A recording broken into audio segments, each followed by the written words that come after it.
Now at 5:30 on WKYT this morning, vandalism found at an African American Heritage Center is now being investigated as a hate crime. Also on WKYT, a deadline is looming at the Centerpoint project in downtown Lexington. But can we expect developers to start working? The Republican race for president may be down to 3 candidates, but not one of them will vow to support the nominee. The latest from the campaign just ahead.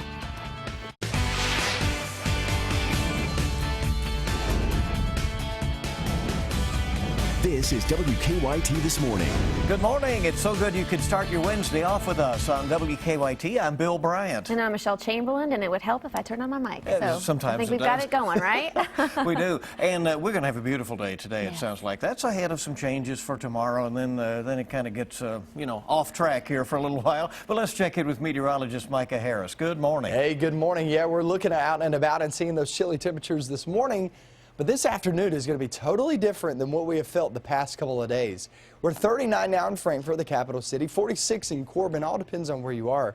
Earlier this morning will depend on the temperature. And by the afternoon, 70 degrees, a huge warm up in store. And that's not even the warmest temperature we have in our forecast. Tomorrow's even warmer, but tomorrow, what we're going to be focusing in on, the storm activity. We're going to be tracking this storm system that's going to be very complex. And I'm going to show you when you can expect the first batch of rain, when you take a break, and when you expect the next batch of rain, coming up in a few minutes. All right, let's get to the news. The owner of Alaro County African American Heritage Center is calling some recent acts of vandalism there a serious wake-up call. And now London police say the vandalism is being investigated as a hate crime. WKYT's Caitlin Sinner joins us from the live desk with more. Good morning, Caitlin. Good morning, Michelle. Owners of the Laurel County African American Heritage Center are frustrated and sick to their stomachs after driving past the building they consider sacred ground Tuesday morning. The act of vandalism, they say, is a serious wake-up call, and police are investigating that as a hate crime. Tuesday, while driving past the center, Wayne Riley noticed the letters KKK written across a sign out by the road for all those driving away from London down North Mill Street to see. He opened the building back in 2004. It was an abandoned church, and it was one he grew up going to. I've always felt like that this was sacred ground. They're not going to take it away from me, and they're not going to make me feel intimidated by it. Wayne's wife, Selena, said she doesn't want to cover up the crime. She says people want to pretend racism doesn't go on, but she says she thinks they can turn this experience into something positive. At the live desk, Caitlin Settner, WKYT.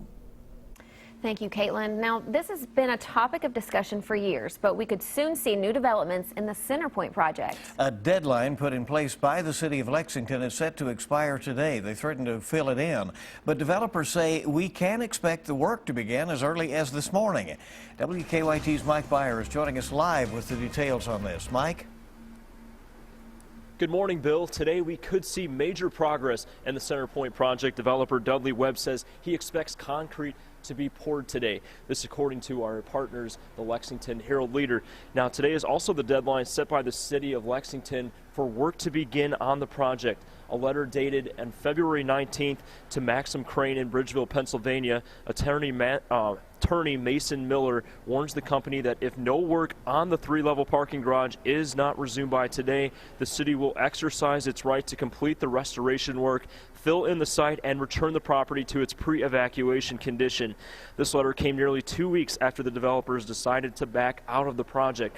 Now, developer Dudley Webb said in an email in the Herald Leader on Tuesday that work has already been underway at the site. Webb says he has been informed by Hunt Construction that their crews have installed reinforcing bars or rebar on several of the columns for the parking garage, and that construction companies should start pouring concrete for those columns as soon as this morning. With that said, we'll just have to wait and see if work continues this morning on a project that has left many people with questions and concerns. Live in Lexington, Mike Byer, WKYT. Thank you, Mike. Now, a former attorney in Pike County now admits she stole thousands of dollars from her clients. 41-year-old Melanie Ratliff pleaded guilty to theft charges. She had a law practice in Pikeville for more than 10 years and was also a master commissioner. But police say, along with taking money from her clients, Ratliff also kept money from settlements. We obtained her banking records, and it showed that over a period of almost a year, she was withdrawing $5,000 and $6,000 per week from her clients' accounts. Prosecutors say Ratliff used the money to feed her drug addiction. She has since lost her law practice, and prosecutors recommended she serve 3 years in prison. The final 3 Republican presidential candidates are backing away from a pledge to support the party's nominee. The comments come as GOP frontrunner Donald Trump is maintaining that he is sticking by his embattled campaign manager, who stands accused of simple assault. Don Champion has the latest on the campaign. A week before the Wisconsin presidential primary, Donald Trump is taking back his vow to support the GOP's eventual nominee. No, I don't anymore. Look, You don't? No, we'll see who it is. Trump's turnaround came during a town hall in the state where he's locked in a tight race with Ted Cruz. Cruz and rival John Kasich did not hide their thoughts on the possibility of a Trump nomination. I think nominating Donald Trump would be an absolute train wreck. If the nominee is somebody that I think is really hurting the country and dividing the country, I can't stand behind them. Trump navigated around a tumultuous day Tuesday after his campaign manager, Corey Lewandowski, was charged with simple battery for allegedly grabbing the arm of a female reporter earlier this month. Trump questioned the reporter's account. She didn't fall to the ground. She wasn't dragged to the ground. I stick up for people, and I don't want to ruin somebody's life. Democratic frontrunner Hillary Clinton said the incident speaks volumes. He is like a political arsonist. He has set some fires, and then,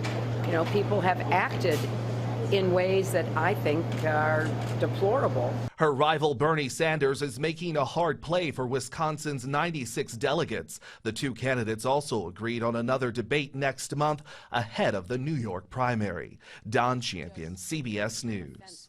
And Clinton will be hosting a rally at the Apollo Theater in New York today. The state holds primary contests there for both sides on April 19th. Meanwhile, Trump's campaign manager is scheduled to appear in court on May 4th. A national summit kicked off in Atlanta designed to address the drug abuse problem across the country. Now, this is the 5th year for the National Prescription Drug Abuse and Heroin Summit. President Obama joined other lawmakers from Kentucky and around the country. The president praised the efforts of Operation Unite to stop drug abuse in southern and eastern Kentucky. And his administration announced new initiatives, including more money for anti-heroin task force programs. So we're taking a number of steps, but frankly, we're still under-resourced. I think the public doesn't fully appreciate yet the scope of the problem. WKYT investigative reporter Miranda Combs is in Atlanta covering the summit for us. Today she'll be talking to Congressman Hal Rogers about his holistic approach to ending drug abuse in Kentucky. Crews are expected to break ground on the new Country Boy Brewing facility in Georgetown this morning. The new facility, located on Corporate Boulevard, will feature a production brewery and a tap room for guests. Country Boy Brewing has a facility in Lexington as well. Owners say the new facility will allow for the production of more beers to be canned and sold in stores. And another Lexington brewery is also making plans to expand. West 6th Brewery is opening a tap room near the the corner of Main and Limestone next to Sunrise Bakery. It will be called West 6th Green Room. Owners say it will allow them to brew specialty beers on a smaller scale. West 6th Green Room is expected to open in mid-May. Police still haven't been able to find an inmate they say escaped from a transport van in Clay County. Police say Ronald Gray and Ledford Hamilton jumped out of the van Monday while being taken from the Knox County Jail to the Leslie County Jail. They say the inmates reached out through an open window and unlocked the van from the outside. Police quickly arrested Ledford. Obviously, they're not familiar with the area, so he didn't run that far. He just basically ran a couple of 100 yards and was hiding behind some buildings and things of that nature.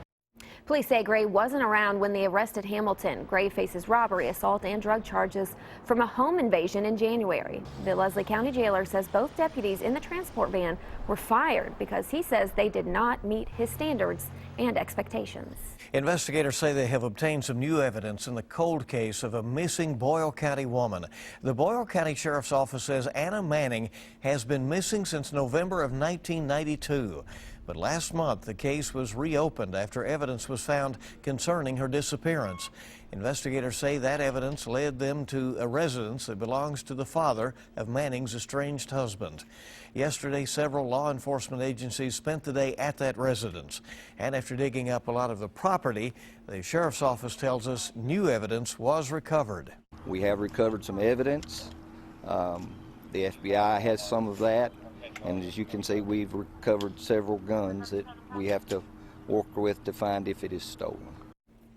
Anna Manning was last seen in front of a jewelry store in Danville. Neighbors say her estranged husband once lived in the home where investigators spent the day searching. At this time, investigators say no suspects have been named and no arrests have been made. A Kentucky man has been arrested after police say he tried to hire an undercover police officer to kill someone. State police charged 49-year-old Kevin Gentry with solicitation of murder. After receiving a tip, police say they set up a meeting with Gentry outside a store in Barron County. They say Gentry gave an undercover officer a name, photo, and address of a man he wanted dead, along with $2,500. Police arrested Gentry a short time later, and he's now in jail on a $100,000 bond.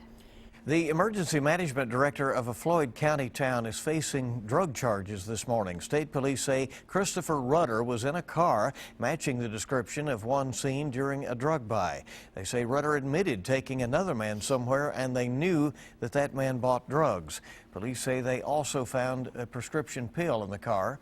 Rudder is the emergency management director for the city of Martin. Last fall, he pled guilty in a DUI case. There's no word if the city will be taking any actions against him. 5:41 is our time this morning on WKYT, and let's check traffic, see what's going on with our live drive look outside right now at the Bluegrass region. You see lots of green on there this morning. No reports of any early problems. No, and the kids are on spring break, so I think it's going to be hopefully a slow morning for those commuting off to work. Helps lighten things up in Fayette County. All right, a lot more news coming up for you on WKYT on your Wednesday. A Minnesota town known for its funny name may be getting some national attention. That story when we come back. Big temperature warm up for today, but that's out ahead of our next system that we're going to be focusing in on tomorrow. So warm today, a little bit wet tomorrow. We'll have that forecast coming to you in just a few minutes. Now, your hour-by-hour forecast with meteorologist Micah Harris. It is a really good looking start to the day, but it doesn't feel great outside. We're still in the 30s and 40s, so it is a chilly start to the morning. But I promise you this, the winds from yesterday, you could feel it coming at your back as you were facing south, meaning those winds were coming out of the north and northwest yesterday. But these are going to switch around. Now we'll start to get those winds coming in from the south and southwest, and that always helps us out. Well, it helps us out the way it feels, but then it pumps in that moisture for those storms for tomorrow. Let's go over what we're seeing right now. 34 now in Danville. You go off into Lawrenceburg. My friends, they're holding on to temperatures in the mid to upper 30s. Lexington at 46, Georgetown up towards, say, Sadieville. Make your way back toward Peaks Mill, Stamping Ground area. We're holding on to temperatures there in the upper 30s, lower 40s, and that goes for Frankfort too. Down south, London, Corbin area, right around 40 degrees in Somerset, Science Hill, Favish. We're all coming in right there in the mid 30s. Then we hit the afternoon, we're at 70 degrees. Some in the upper 60s, some in the lower 70s. But nonetheless, I mean, either way, that's really nice. We go off into the night and into tomorrow. It's not so much the nighttime hours we see the rain move in. It's really after midnight into the early morning hours. Anywhere from 6 a.m. to about noontime, we have our first batch of rain roll through. Remember, this is a complex system. It's a big system, and most of the severe weather stays well to the west and to the southwest of us. But two batches of rain, one during the morning hours, 6 a.m. to noon, and that's heavy showers and a few rumbles of thunder. And then we head toward your next batch of rain. Remember, morning time, right around noontime, it moves out, noon to about 4 to 6 p.m. We take a big break, and during that break, we can see temperatures as high as 75 degrees. So it's not an all-day thing. You will get a big break of some dry weather moving on in and really warm temperatures tomorrow. But then around 6 to about 8 p.m. you start to see that next line move on through with those thunderstorms. That is the line that we could pick up some strong, potentially an isolated severe cell. Not only that, but the heavy rain, 1 to 2 inches, is what we're going to be watching for too. But you can see the red shaded area. That's the best chance of severe weather. For us, it's a marginal chance, very, very slight risk that we look across the region. And it's just like the past couple of times where most of these are just some strong thunderstorms rolling on through. The morning chance there on Friday It really moves out around 8 to about 10 a.m. And then once that moves on out, we're pretty much done with throughout the weekend. I'd say pretty much because Saturday we cannot rule out a small chance at a couple of showers. Other than that, it's a cooler weekend, 40s and 50s, but obviously all eyes are on tomorrow with those 2 batches of rain. So don't let it surprise you to see showers and thunderstorms during the morning hours. Take a big break. Guys, we're talking about roughly 75 degrees tomorrow in some spots. It's a big swing of temperatures, and I know a lot of us with spring breakers at home are absolutely loving that sound. 70 today, mid-70s possible tomorrow with that break of rain, and then the storms move through later on that evening. So get out today and enjoy the day. Absolutely. It's going to be a dry day and a good-looking day. Yeah, I saw that freeze on there Saturday into Sunday. Wow, yeah, and we're into April at that point. 5:48 is our time this morning. It's often the butt of many jokes, but the community of Keister, Minnesota, may soon be getting some national recognition. Residents of Keister say they are used to hearing jokes made about their town, but when company officials from Preparation H, a manufacturer of hemorrhoid medicine, floated the idea of filming a commercial there, residents say they were all for it. Preparation H has since approached city council members to ask if they can film a commercial there. The city of Keister says yes, but the project is yet to be confirmed. Preparation H is still working out the details. So there you go. Maybe they'll get some tax money from it. You never know, right? But it'll certainly get some attention, it sounds like, if they go through with that commercial.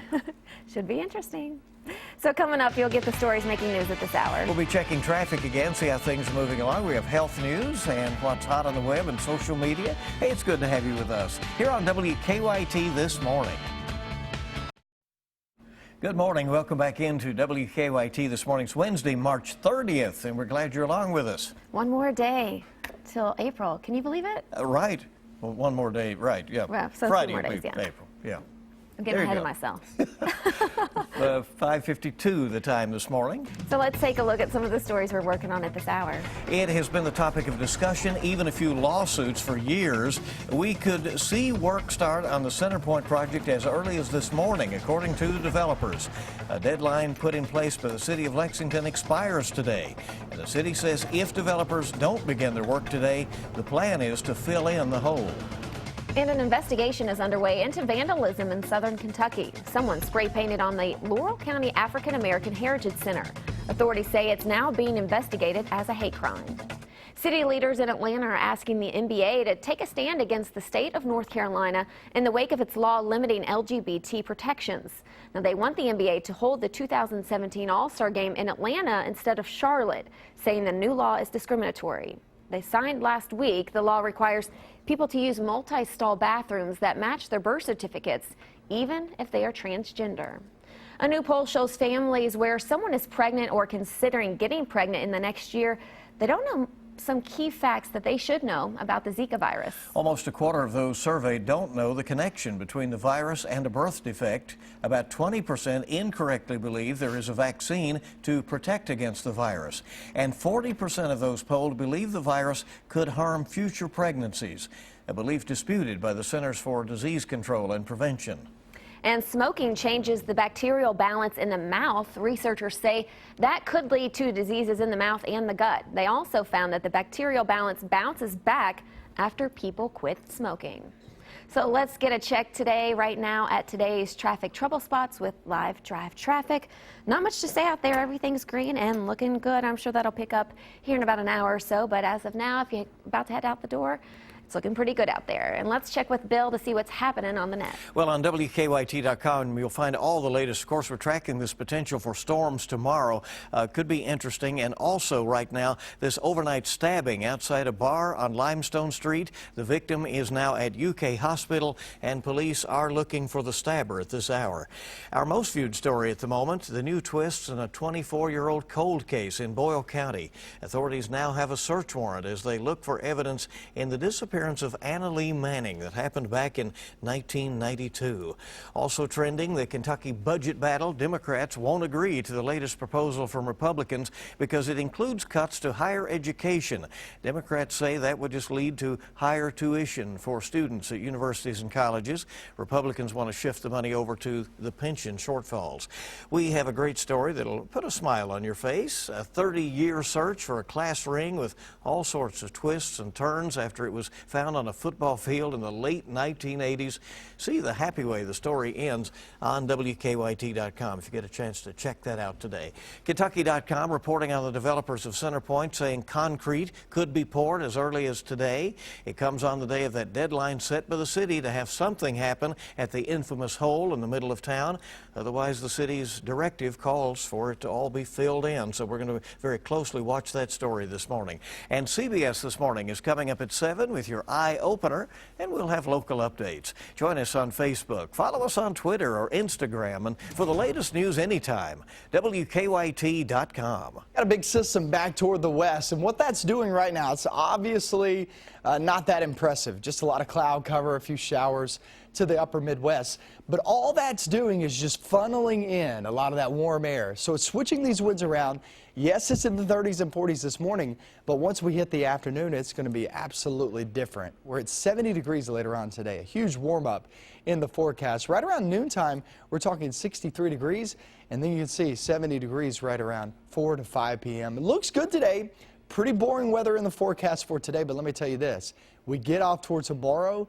We're still talking about really warm conditions, even higher than this. We're talking 70 to 75 degrees, but we have a complex that's going to be rolling on through, and that's the reason why we're in the 70s. I'm going to show you that storm activity forecast coming up with another hour of WKYT News. Here's a live look toward downtown. We'll see you right back here in just a couple of minutes.